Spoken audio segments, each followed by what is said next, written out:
Well, good afternoon and welcome. I'm Harold Holzer, director of the Roosevelt House, and I know we have a lot of guests on Zoom this afternoon, so I want to start on time, or as close to on time as we do. Thank you for coming live.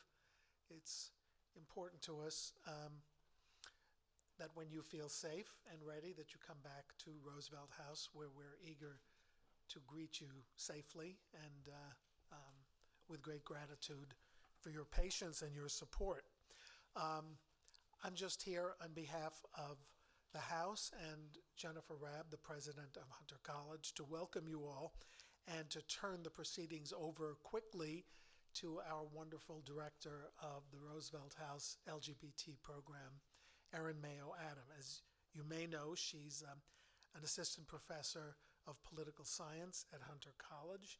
This is her third semester as the new director of the program? Second, yes. It just seems like the third because she's taken over and is teaching and running public programs again. And we really, with news again on this front, many of you have been reading about some municipal appointments that have stirred the LGBTQ community. This news is never far away from our attention, our consideration, our pushback, our concern.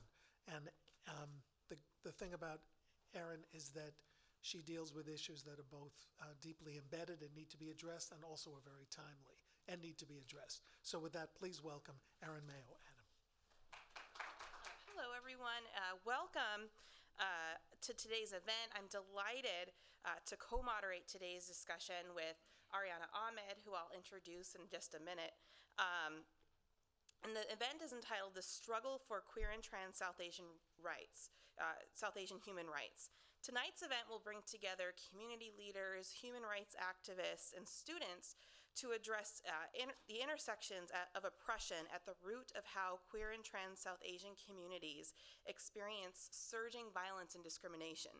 In New York City alone, according to the latest figures from the NYPD, 2021 saw anti-LGBTQI plus incidents of violent incidents increase by 193%, and anti-Asian incidents increased by a staggering 361%.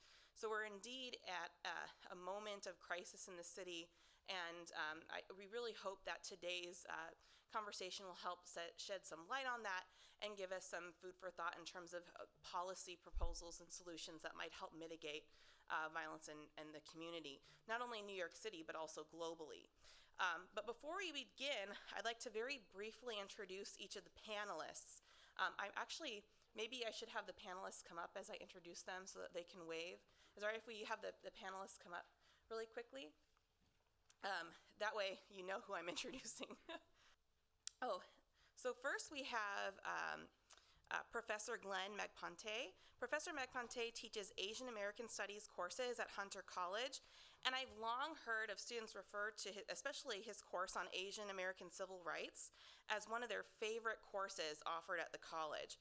Professor Megpanté is also a longtime civil rights attorney. In fact, he was a nationally recognized civil rights attorney at the Asian American Legal Defense and Education Fund for nearly 20 years. He was also recently hailed by Crain's New York Business as a notable LGBTQ executive in 2021 for his many years as a nonprofit executive. For example, Professor Megpanté co-founded and served as the executive director for the National Queer Asian Pacific Islander Alliance and as the Democracy Program Director at the Asian American Legal Defense and Education Fund, where he worked to protect and promote the voting rights and political participation of Asian Americans. His civil rights work was recognized by the National Asian Pacific American Bar Association with its 2020 Trailblazer Lifetime Achievement Award and the Walter and Evelyn Haas Jr. Fund's 2017 Outstanding LGBTQ Leadership Award for Immigrants' Rights. So we're really excited to have Professor Megpanté with us this evening. Next, I'd like to welcome Tashnuva Anand Shashir. Tashnuva Anand became Bangladesh's first transgender news anchor in 2021 in what the New York Times has called a watershed moment for transgender representation globally. In addition to her work as a news anchor, Ms. Anand is a leading voice for LGBTQI+ human rights within the South Asian diaspora. She has also served as the executive officer for the National Human Rights Commission of Bangladesh, where she handled complaints of violence filed by transgender people. Ms. Anand is also a volunteer for a variety of humanitarian organizations, including Sangat, a feminist network, and the Bangladesh Youth Leadership Council. And she is currently a case management officer with a grassroots migrant workers' rights organization in Bangladesh. And then finally, but of course not least, I would like to spend a brief moment to introduce my co-moderator and the person whose idea it was for this event, Ariana Ahmed. Ariana is yes, we should all, I think she definitely deserves a round of applause for all the work she's put into this event. Ariana is a Hunter College junior and co-president of Hunter's Queer Student Union. She's also an honor student who has received a wide array of fellowships and scholarships, including the Jewish Foundation for the Education of Women, or the JFU Eleanor Roosevelt Scholars Program, which is housed right here in the Roosevelt House. She also serves as a junior senator to Hunter's undergraduate student government and is the president of the Mock Trial Society at Hunter College. And her dedication to public service has also earned her an Albert Shanker Scholarship for Public Service and Edward T. Rogowski Women's Public Service Scholarship, which has given her the opportunity to work with the New York City Council and the New York State Assembly to address CUNY-wide issues. She's also established an internship pipeline between Hunter College and the League of Women Voters NYC, connecting Hunter students with the opportunity to gain career experience in voting rights advocacy and in the government sector. Truly, Ariana Ahmed is a star student at Hunter College, and we're really thrilled to have her as a co-moderator at today's event. So for tonight's event, Ariana and I have prepared a series of questions to help spur what we know will be really informative and engaging discussion. First, we're going to begin by asking some general questions about the work the panelists have done on queer and trans South Asian human rights, both in New York City and globally. And then we'll ask more targeted questions about potential alliances, the current political climate, and the state of policy aimed at mitigating violence and discrimination. Finally, in the last 10 to 15 minutes, we'll open it for an audience Q&A.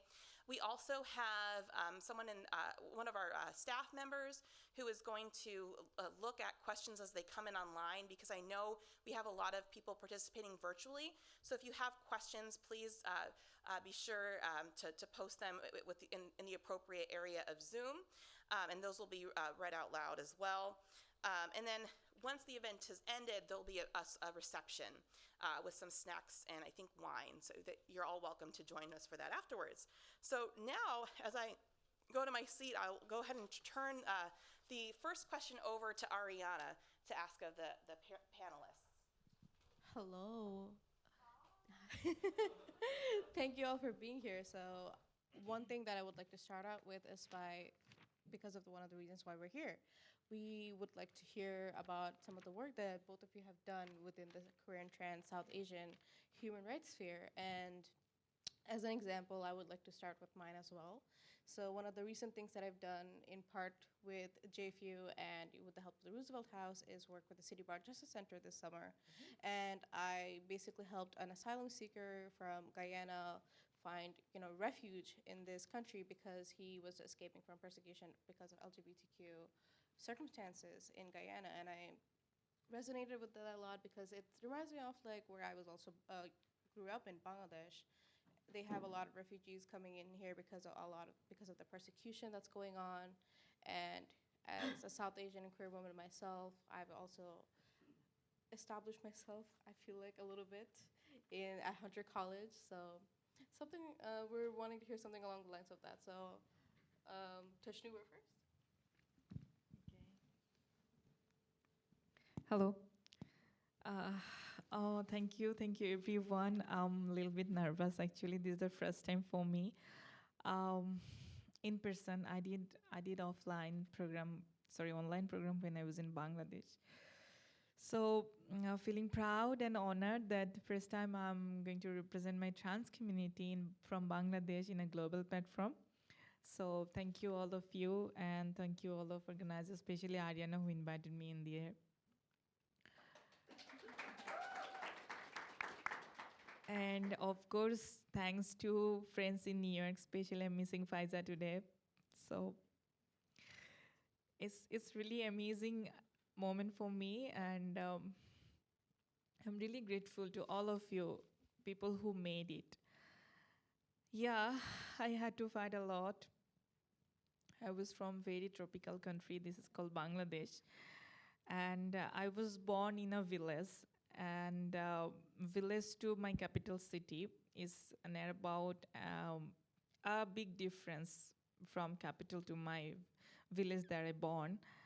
And only for my identity, I had to leave my family, I had to leave my society, because in our country still now we have so many stigma, because people considering these transformation issues is illegal. This is a sin, because in our country majority people are from Muslim background family, so majority of people, they don't know actually what's going on. But for my life, for my community, for our living, to create a better world, that I had to do my all activism, for my all actions.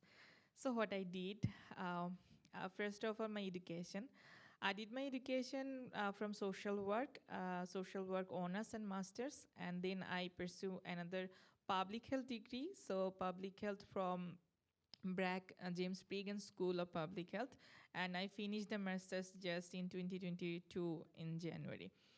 And basically, I started my career from media as a dancer. I love to dance, and my basic was in Kathak. This is a classical form. And I started my media career from there. And when I grown up, I had to switch on my career from dance to modeling and acting. And basically, I started my theater when I was in intermediate student. That's called higher secondary certificate. And in 2007, I went in capital of our country, and I started do the theater. In Bangladesh, till now, we didn't have the opportunity to go to a theater with like a Broadway, but we are trying to do that. And I'm the first transgender news anchor that you know already. So before that, I'm the first transgender woman who is working with the mainstream television media. I did one films that released in last year, and I was working as a professional model. So this is a great opportunity, and this is a great acknowledgement from our mainstream media that people accept me as a trans model, as a trans actor, as a professional way. And I was doing that in a professional way. I was doing brand promoting. I was doing still photo shoot, and with some of program and project. And one of my career's most turning point, I want to say that there was an international brand that's called Yamaha. Is of course a male-dominated organization, but they acknowledged me to work with them as a trans model, and I did that OVC, online video commercial is available in online. Yeah, and I was the first transgender woman who took part in the feminism. So everyone knows the Sangha. This is a South Asian feminist platform, and I did a month-long course from there about human rights and feminism. I used to work with National Human Rights Commission, and I have a own organization that's called SRI. I'm the CEO and founder of that organization. SRI is a voice of sexual minority. I'm saying that sexual minority means all of sexual minority people who are not able to express themselves. So what we are doing, we are trying to gather themselves. We are trying to build themselves. I don't want to face that what I faced, what I had to fight with my patriarchal society. I don't want any Dashnava can face there. And of course, thank you all of you to hear me, and thank you all again.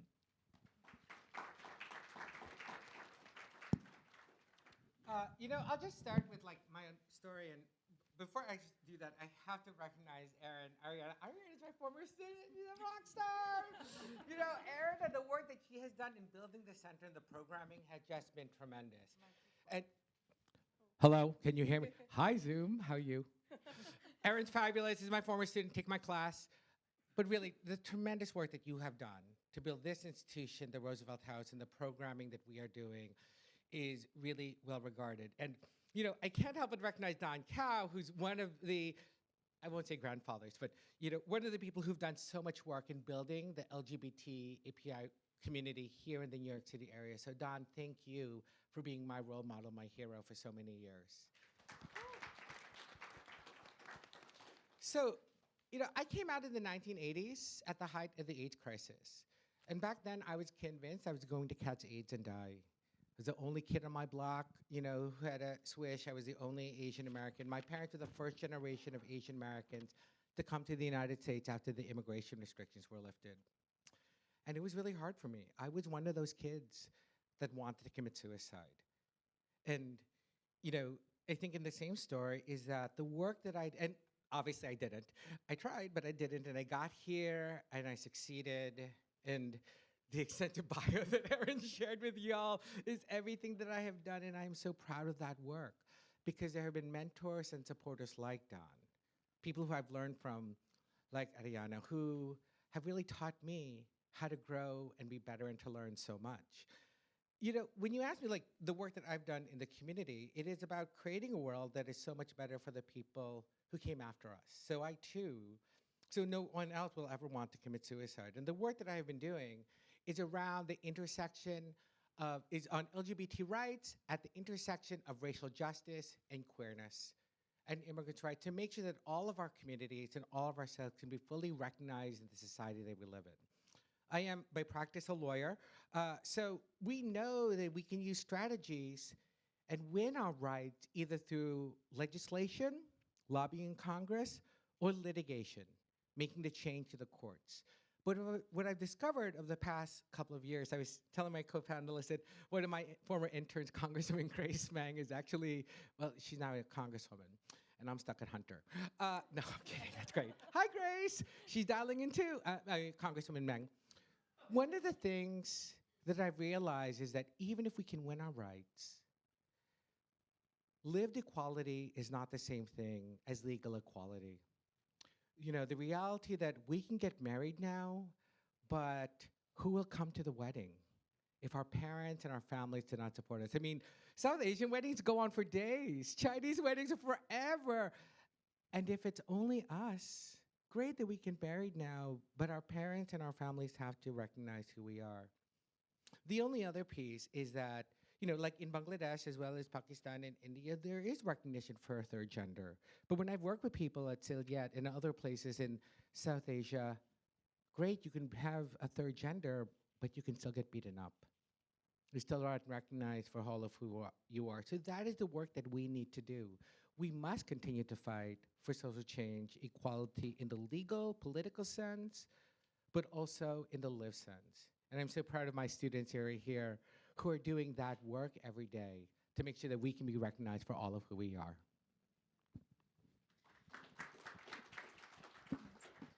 I thank you both for answering that question. My next question actually follows up a little bit on what Professor McMonte started getting into.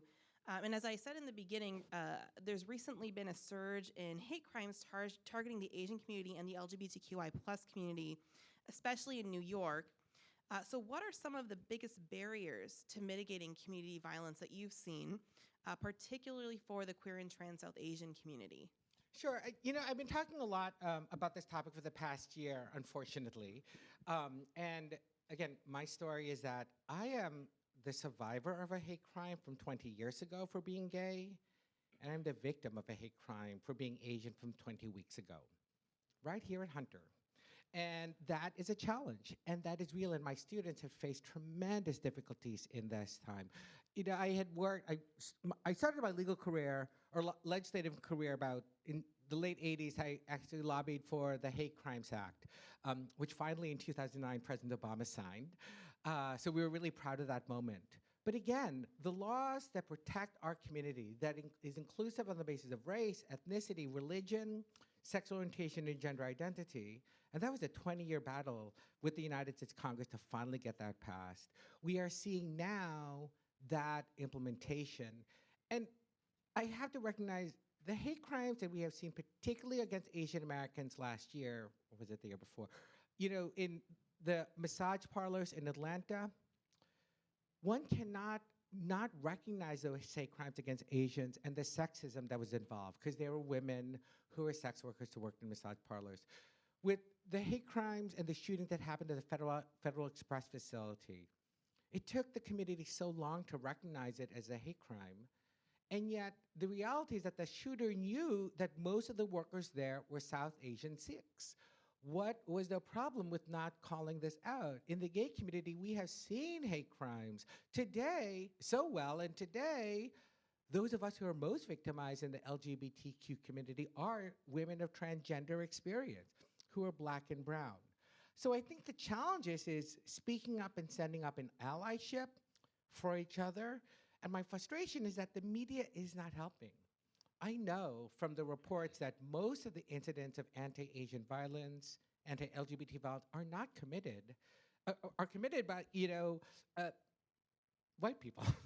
But the media hypes up African Americans who are attacking us. And then that gets further elaborated with like discussions and disagreements about affirmative action. It builds on the racial tension.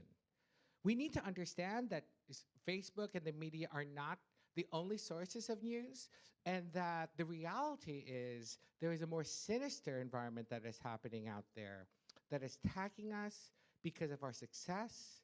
When we come out of the closet, somebody else wants to push us back in.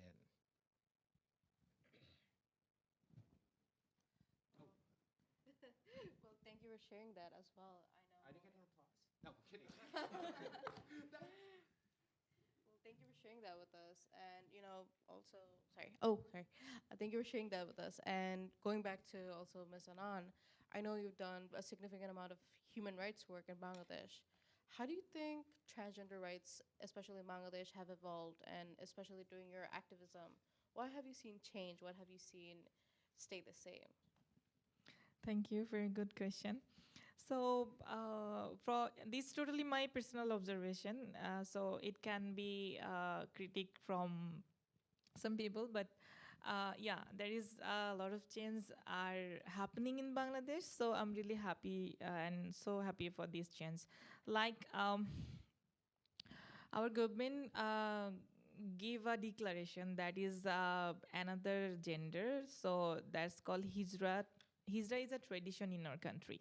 So such as in our South Asia, especially Bangladesh, India, Saudi Arab, and Pakistan, we have some Hijra culture. Like people are used to by living their life by a traditional work. Like the traditional work is people are used to going by door to door and giving entertainment to people for their new baby or their new home, or there any kind of programs such as marry or any kind of blessing. That's kind of on kind of blessing. So if you believe there is so many myth actually from Hinduism, from different religious myth there is also. So the myth is continuously happening from years to years. Maybe it happens long ago's actually, and by this there is a impact in our country, so people are used to by doing that kind of traditional activities and work.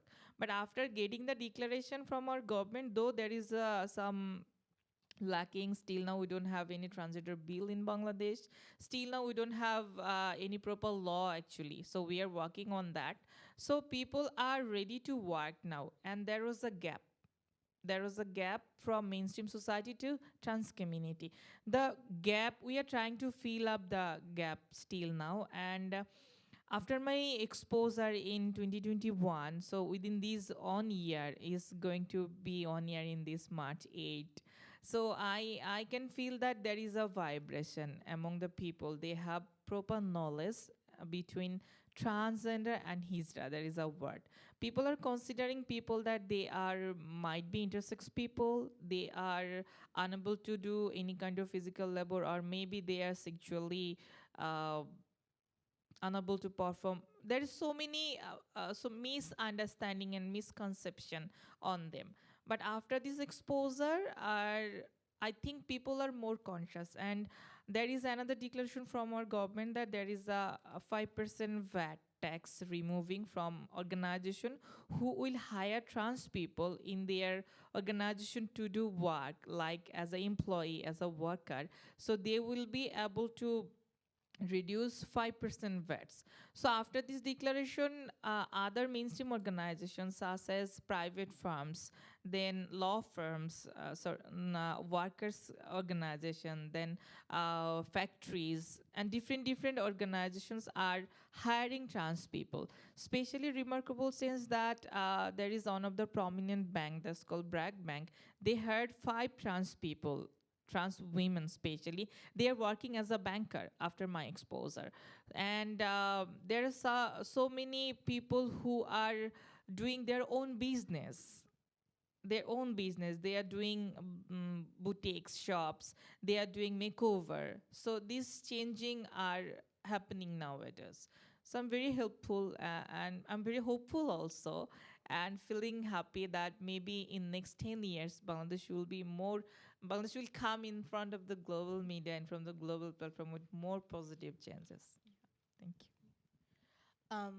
I also wanted to add some things because especially I'm currently doing like an honors thesis on Bangladesh and how tracing back queerness and how it has kind of always existed within one sphere or another.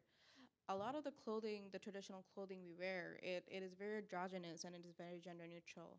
It is almost as if a lot of South Asian countries have had pre-colonial provisions for trans people, for people of that differently express themselves to exist. It is not. It's only after that we see a colonial presence within these South Asian countries that we're now conforming to like shirts and suits and a lot of like femininity and masculinity, and we're like adhering to these very rigid standards of playing into social norms. So I feel like it is very interesting that I myself, when I was born, my parents invited a hijra person over to like bless the family in a way. So they're not only seen as a person who exists within culture, but they're seen as someone with a religious connection, a sort of divinity, if you may, that a person who has the capacity to be sort of a man and a woman must be someone who is more capable than that's what the myth says. But I feel like it's very interesting and also important to highlight how it has kind of always existed. Thank you both for answering that question. The next question I have is for Professor Magpante, but please feel free to also answer it, Ms. Anand and Ariana as well. So we've talked a bit about barriers to mitigating community violence and change over time, but I wanted to know about a specific change. How do you think a political mobilization within the LGBTQI plus and South Asian community has changed in response to violence and discrimination? Or do you think it has? Do you think there's ways in which we can further mobilize to bring about change? It's a lot. I mean, no, I wrote, how has it changed? It's increased. And we see this throughout history, is that whenever you have the victimization of a community, there is a level of resilience that still comes forth. I mean, we all pity and think it's awful, but that community who's victimized also rises up and says, we will demand no more. There is a reason why in East Asian communities that after the murder of Vincent Chin and that hate crime, that many Asian American organizations across the country stood up. There is a reason why after the AIDS crisis, gay men realized that we are not alone, we will not be protected by ourselves, and we must stand up and demand from the government what we need. We saw that after 9/11. So many South Asian organizations were founded after the racial profiling and targeting of South Asians, Arabs, and Muslims after 9/11. The exception, I think, is black folk. I mean, they've been facing 300 years of oppression and discrimination, and Native folk is that they, I think, it has always been there, and to both credit, to both communities' credit. I mean, they just have an inherent resilience to survive so much victimization and hate. But clearly, what has happened in Asian American communities is that the violence has been a wake-up call. People who thought that we were safe, that if you just keep your head down and don't do anything, don't rock the boat, this country is so much better than back home. You know, the nail that sticks up gets beat down. And there's some truth to that still. But we cannot just be, you know, safe because we are not safe in who we are. Our silence equals our death. And so that's kind of heavy, I know, it comes from the AIDS crisis, but I am delighted to see the epiphany and the wake up of the community to say, not only don't attack us, we want peace, but there's so much more that we need. And so many times when our communities have been erased, left out, and overlooked, and we are claiming our presence and the recognition that we deserve. Thank you for that. And to kind of like move into the next question, the South Asian community has like experienced a lot of intense trauma and oppression linked to the attacks of 9/11, and that has also ricocheted into the larger global perception of countries that are majorly Muslim, especially Bangladesh, especially Saudi Arabia, and almost every other country that has any type of connection with Islam. How do you think that South Asian communities have been like subjugated to this type of oppression and trauma since 9/11, and what do you think has improved, what could improve, and how has it played out? And you know, this question is open to both people that can speak on it or, you know, anyone. Okay, thank you. So if I want to specify this question, being a South Asian Muslim transgender woman, so what is the impact on my life? So there is no direct impact. I can say that because I was not in here, I was in there. And but there is a most targeted problem is that Muslim, the word Muslim. People are used to considering the word that all Muslim people are like this way. So I was from a Muslim family, and of course I'm from a conservative Muslim family. And but that's not a problem. Problem is that what I'm practicing. Yeah. So on that way that people are always considering us that maybe the incident happened from a Muslim people, all South Asian Muslim people are like this. So this is an impact on South Asian people, and especially trans people, of course.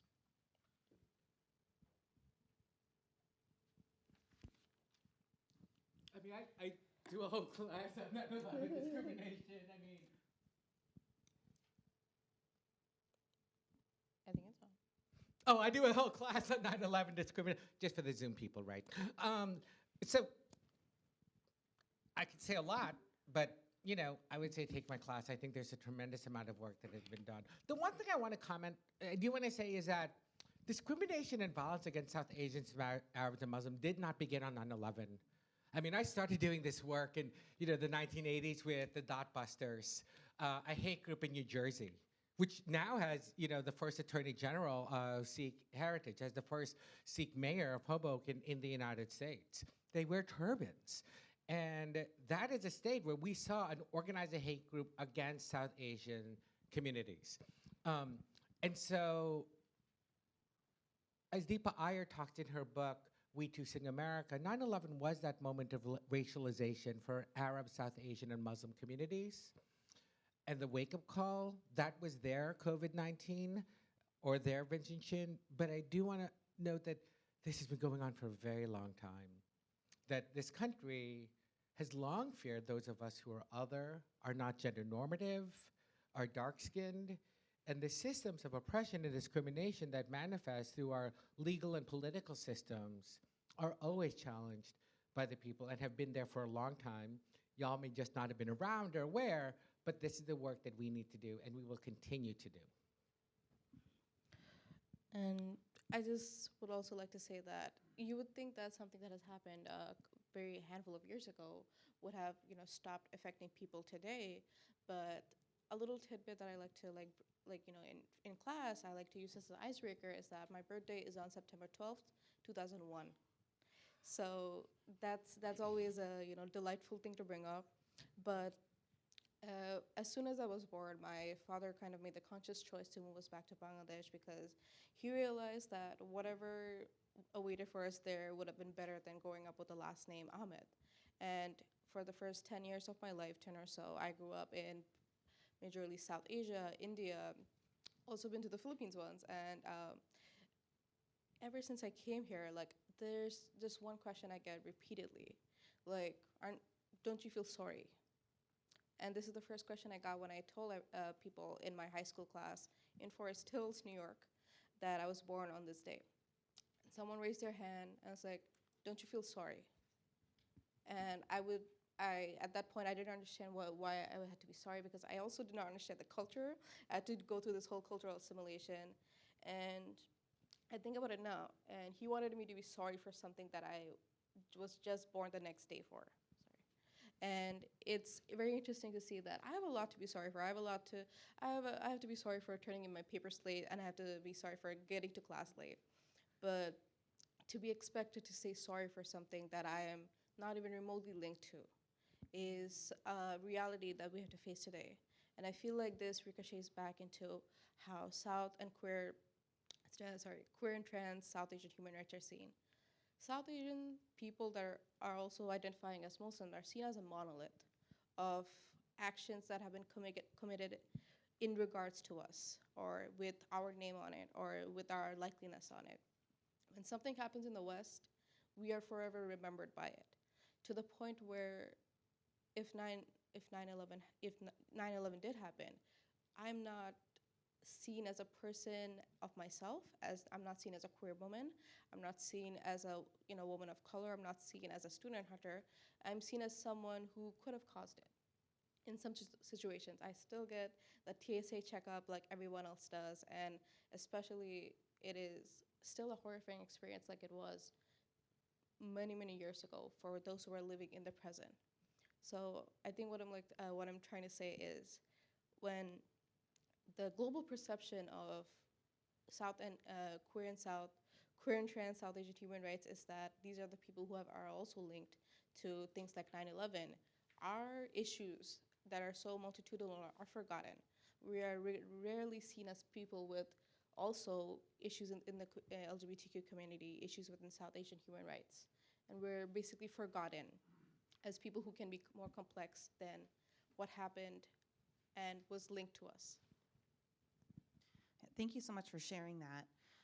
My next question, since we've talked a bit about violence and discrimination impacting the community, especially experiences after 9/11, I'd like to just talk a little bit about policy proposals and what you think about them. So there are a variety of policy proposals being floated around to help mitigate violence. For example, some are calling for an increased police presence in impacted communities, while others argue that greater attention is needed to social services. Which policy solutions do you think might be best to help mitigate violence? If you could, I guess, create an ideal policy solution, what would it be? So it's actually the last paragraph of a bill that was passed by the United States Congress in the COVID-19 Hate Crimes Act, which so many progressive and leftist Asian American organizations who oppose the increased incarceration of African Americans actually campaigned against. There is a provision, if you read the bill, it's only about 3 pages, and the last, Section G, that says that as an alternative to incarceration, those who commit hate crimes against anyone can volunteer for the community organization or go through educational programs. It was a restorative justice provision that, now, I mean, if you really hate Asians, it's not a good thing to work in Chinatown, but you can take classes instead of going to prison, that there are opportunities to learn about the affected community, to build understanding and commonality. The problem is, and my frustration with, in no disrespect to the organizers who organized against it, is that if you read the bill, there's some really good things. It didn't increase the incarceration because that was already there. But what I saw was an alternative to incarceration, but because it was like the last paragraph and nobody's a lawyer, they don't read the whole bill, you just react to what you see. But that is what it is, because it's not about the hate, but building a level of understanding across race, gender, class, caste, sexual orientation, gender identity, because there is trauma and difficulty, but that could be used in the moment of learning. And that is what happens in hate crimes, right? Is that it is a moment of awakening. That provision of restorative justice that is now codified into federal law, no one's really looking at. And that was a frustration on my part.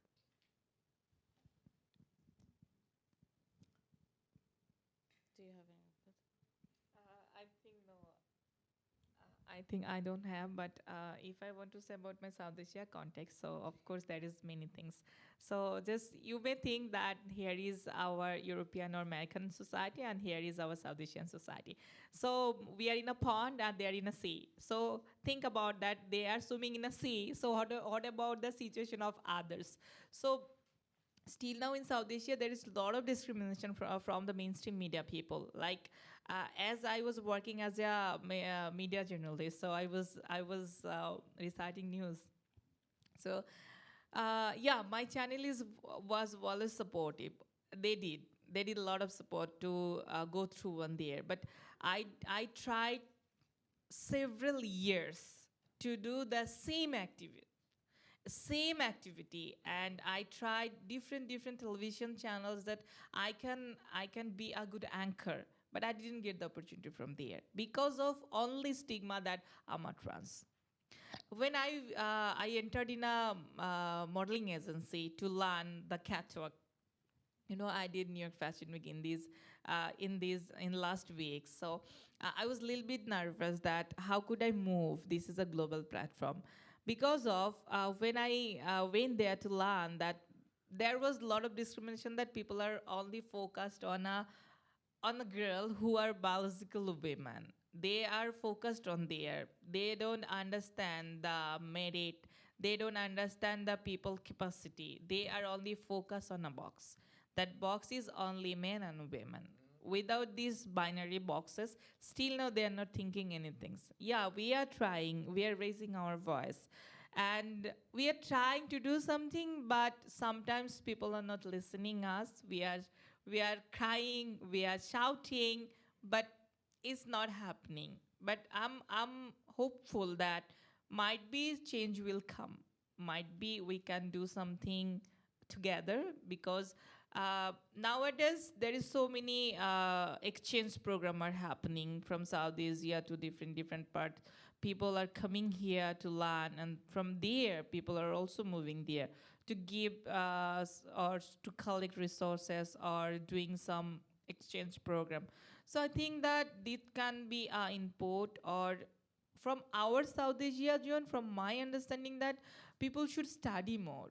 We don't have the proper opportunities to learn. We don't have the proper resources to study more. So if we got this opportunity, maybe it can be a greater opportunity to improve the situation of us. Amen. I so feel that. So I have been an executive, a nonprofit executive. I raised $1 million and ran a staff of 5 people across the United States. It took me so long to try to do that work. I mean, our next question is what could be done to combat the erasure of queer and trans people, South Asians in America? Sorry, I'm so going to bounce it. Listen to us. Listen to us as queer and trans people. Give us opportunity jobs. Mentor us. Sorry. When I was raising money, and I have no problem raising money and asking, but I always felt that there was a level of racism and distrust because I was not one of the big white gay men on Capitol Hill, right? I didn't have a big organizations. I mean, look, I present as male and I present as cis, and I might be, I haven't said what I am, but I know how to play this game, and I'm a lawyer. And still, I face more scrutiny.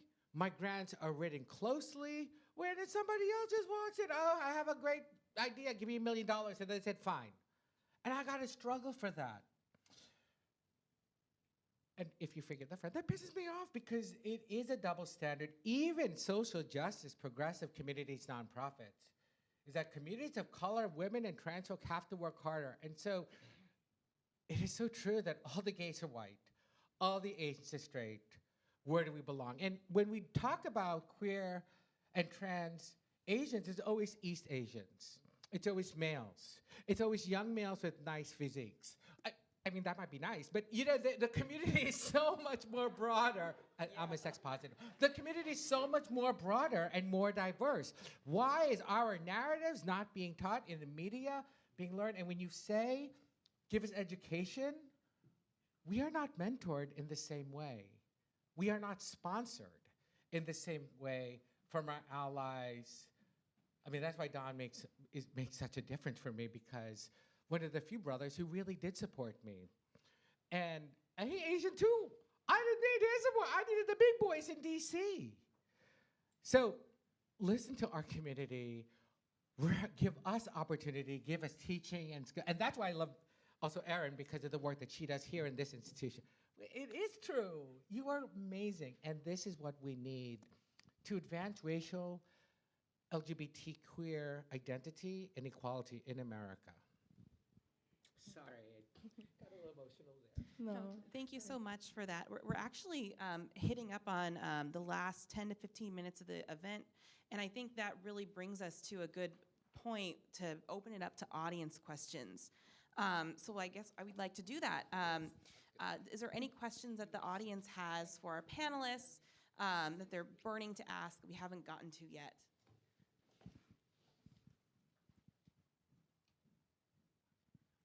Can you hear me? Is this on? Okay. My name is Clint. I'm a travel writer who hasn't been traveling much the last 2 years. I was at the last panel that Erin moderated. She's probably going to say, shut up. But it kind of relates to this one. I was on grand jury duty for 4 weeks in October and November, New York County Court, which includes Manhattan, and I didn't know, Roosevelt Island. I assumed it was Queens. Nope, Manhattan.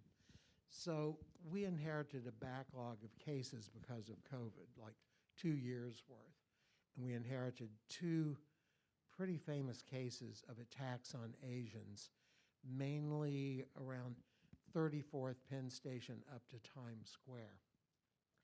This is more of an observation than a question.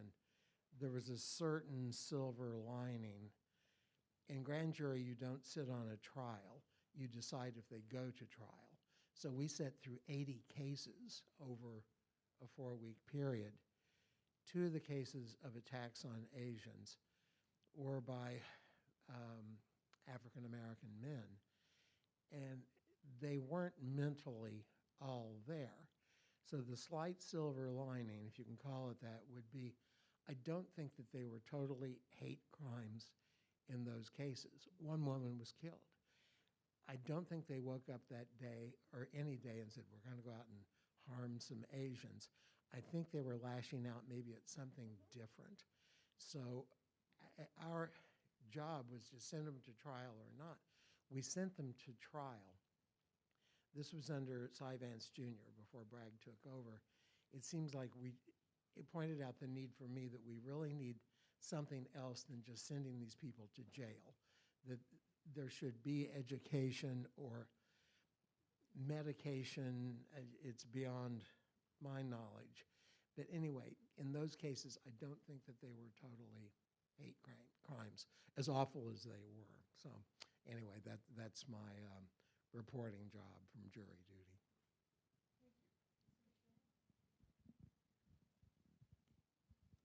Hi, my name is Stephen Hide. I'm also a student here at Hunter College, and I think I speak on behalf of everyone that's in attendance that this discussion was not only informative but transformative for everyone here. So thank you.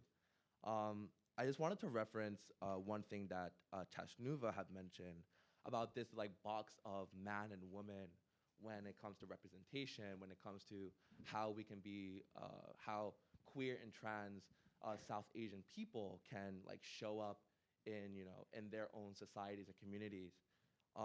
So I guess my question is, how do you remove that box of this dichotomous man or woman? Is it representation? Is it policy making? Is it grassroots organizing? And I think, Professor Mark-Monte, you really touched on it really nicely, but perhaps we can expand on that if that's possible. Thank you for your question. See my hair? How long is it? See? Yeah, so I love my long hair always. But if I start to tell my story that how long time and how often I had to cut my hair because I had to appearance that I am a man. In front of my family, in front of my society, I had to prove every second of life that I had to prove that I'm a man. So it's really difficult to create something out of boxes. I don't know how it's come. Really, I don't know. I was just doing my work. I was just trying to exist in society. But yeah, I had some friends in life. I had some well-wishers in life who's always with me, and I believe myself that if you want to do something, so no one can stop. And I always hate that word that you can't do anything. I just grown up with this word that you can't do anything. So I was raped. I am fighting with my PTSD. I had to leave my family. Yeah, I had love in love, but the love also had to leave because the love was not for love line. But life is always going on process now. So that I believe myself. I don't know how I exist, but yeah, I do. I did. And because I believe myself. And I want to go a long way. And I believe that I have some bunch of friends. Zara is here. Today I'm missing Faiza. So one of the best effort in my life that I have so good friends in my life who can support me. We can cry together. We can smile together. We know how to lead the life. Though life is not easy. Yeah, confidence. And inspiration is be your inspiration your own. It should be important.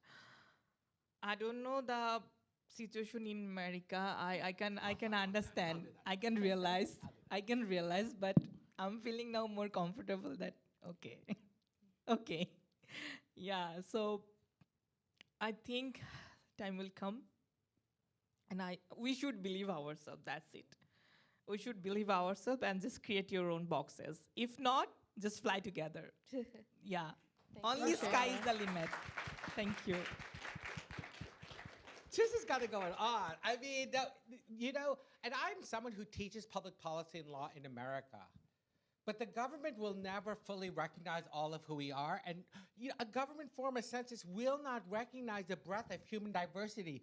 Facebook with 52 genders is still not enough. And so we need to engage in government. We need to figure out how to make policies that are more favorable. But exactly what you said is that we need to believe in ourselves and create our own destinies and our own values. The system of government is the government. Fine. We got to deal with it. It is what it is. But we find our identities, right? We find the ways in which we can find support from our communities, from our families, to be of all of who we are. Because the government, law, and policy is about boxes, binary boxes. And you can add a third one. You can add, Facebook added 52 genders, and it's still not enough. So why do we talk about gender at all, right? So I think that is right. Finding the strength that we have within our lives and in our hearts so that we can engage this society on our terms, but know that this society will never deliver the equality and fairness that we deserve or want. And from my side, actually, yeah, this is important to tell. This is most important that live together, help together, love together.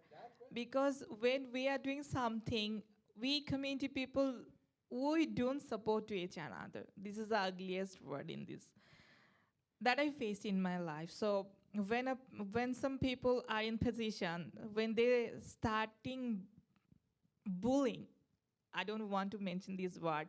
I want to continue with positive energy all of us. But thing is that we should hate all negative energies. We should hate and we should be a supportive way. We should create a supportive way actually. We should be a support actually to each another. That's most important. And no need to spread bullying, no need to be scared on self. Just live together, love together. Only love can create a better world. Yep. Oh, I think we have some questions from online, right?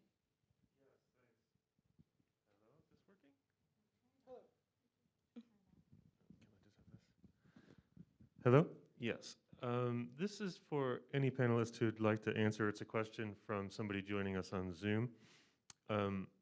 This person is named Jin. Jin says, I am a queer trans male Filipino immigrant and non-citizen who has no path to permanent residency. This is the first time I've heard stories that are even remotely similar to mine. I've been very isolated since even before COVID and want to get involved and learn more. Are there any places, resources, or organizations you would recommend for someone like me?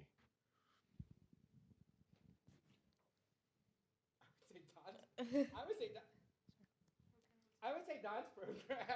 I mean, I teach. Unless you're hi student or person, unless you're enrolled at Hunter, I'm not sure there's a lot that they can do. But there's such a community across this city. You know, Gay Asian Pacific Island of New York, Gipimni, Q-Wave, Salga, tremendous work that is being done. Don Cow and Project Reach, who is here, this center. Email us, reach out, and whatever we can do to support you. Nobody's mentored me. We will mentor you. Right? At Hunter College. I love this system. At Hunter College, we have an amazing, amazing project. It's called the HCAP Hunter College and a PC project, and it is basically a project centered around uplifting Asian American students, whether you're South Asian, whatever ethnicity within the Asian spirit that you come from. And we actually have a couple HCAP mentors here, and they are queer, they're women of color, they're people that are immigrants. Get involved with these spaces at Hunter College because they're not only things that help you with your resume, they're not only things that, like you come onto a Zoom and then you play lo-fi hip-hop beats, but they're forms of community that you can come to, especially if you're a college student at Hunter. I feel like being at Hunter is one of the best decisions that I've made in my life, that I really realized it later on and almost a little too late, but I wish I had that moment. But I feel like being in the center of New York City, it feels like being at the center of the universe. You get lost within so much noise, which is good and bad. So it's important to explore, come to undergraduate student government, come to HCAP. There's always going to be these people that look like me, look like Professor McPonte, look like Teshuva at these spaces. We welcome you there. I'll just ask one more from another Zoom attendee named Sadia Tasneem. Sadia Tasneem says, how do you find it in you to do activist work, often difficult and slow-moving, that's so closely tied to your identities and communities without burning out?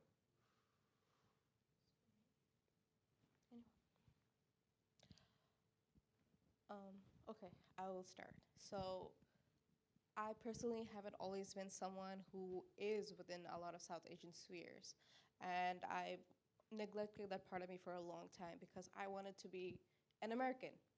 And that's what I believe, that as soon as I distance myself from the person that I was in Bangladesh, the person that I was in India, I would become what it means to be an American. I realized that a lot of the activism that I have starts at home.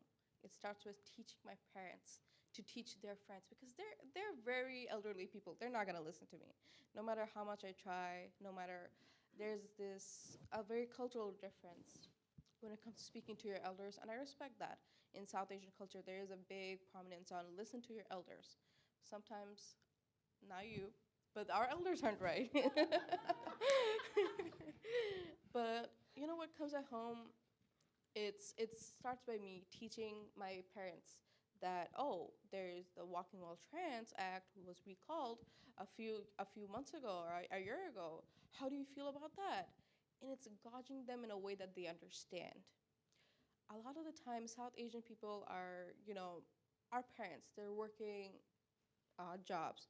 They're working minimum wage jobs. They have never had this type of education in their lives. They don't get to take a class on Asian American Studies at Hunter College. They're making ends meet everywhere, at every hour of the day. You sit with them and you talk to them in a way that they understand. Don't belittle them, which is what I've something learned. Don't belittle what they don't know, and don't hold something over their heads over what they have been taught by their own culture. It's very difficult to actually do this work when it's so close to home. There's always a fear of, being found out. But especially when it comes to like, what will people say? The infamous quote, what will people say? I would say at the end of the day, you do your activism because it benefits you, your community, and it brings you closer to this part of you that is not available at home. You get to live with your own decisions. What people say doesn't matter. They do not file your taxes for you.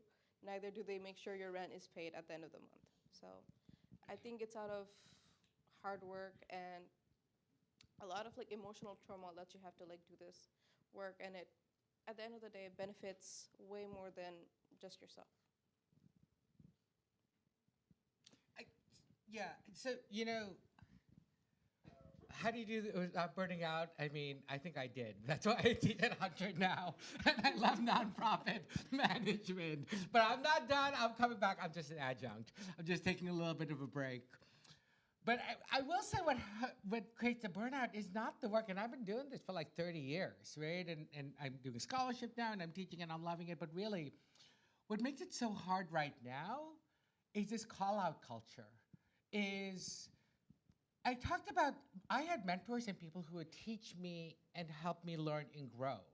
But now it's just all about you're wrong and calling you out, and there is no grace. There is no love. There is no learning. As, Sister said, like, let us live together and love together. That's not what it is. It's all about calling out. And I tell my students and young people, call me in. I will make mistakes. I've made many mistakes over the years, but I have grown in every single chance. And give me an opportunity and the forgiveness to know that I have good intent. I don't mean to erase you. I don't mean to be obnoxious. I mean, I might be, but I will seek forgiveness, but give me some latitude. And so much of it is not about calling you into community to learn and to love and to grow, but it's calling out. And that is like the antecedent, I think, to hate crimes, right? Is that it feels better to push someone else down because it lifts us up. And that is just such a dismal aspect of America today. And I can deal with it in America. I can deal with the homophobes and the racists, but it's increasingly my own community that I have to watch out for. Because they're the ones who take you down. We're like a bucket of crabs. When one of us tries, the Asian analogy, right? When one tries to get out, they pull you down. And that's what is so hard. And so for those of y'all on Zoom, and those of you who are under 30, and use MySpace and TikTok and Tumblr, these modern social networks, and I'm on Friendster. Some grace and some forgiveness. It's not how people say it, it's sometimes the intent behind it. It's not always what they do, what they say, but it's what they do.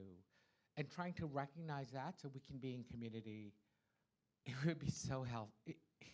It would be so much healthier to do this work. Thank you all for sharing your experiences. We've hit about time, so I should probably end the event now. But I would really just like to thank the audience for being here. Thank you for your questions. This event is, Ariana mentioned, it's co-sponsored by a number of organizations at Hunter and CUNY-wide, including HCAP, the Human Rights Program, and the CUNY LGBTQ Advisory Council. I'd really like to thank all of our co-sponsors for helping this happen, our panelists, who are our amazing panelists for helping this event to be just so transformative, and then of course the staff and at Roosevelt House, including our director, Harold Holzer, Alexis Fisher, who's my new assistant, Mac Barrett, Aaron Feynman, Peter Sclafani, and many more who I'm sure I'm forgetting someone. So thank you all. We do plan on having a couple more events this spring. So if you're not on our email list, please make sure that you are. We will be announcing them shortly. Hopefully one at the end of March and one in May we're looking to try to hold right now. And with that, we can go ahead and end the event. If you'd like to join us now, there's going to be a reception upstairs with some small bites and wine. And we look forward to seeing you all at future events. And thank you, Ariana, and thank you, Aaron, for this great program. Yes, thank you, Ariana.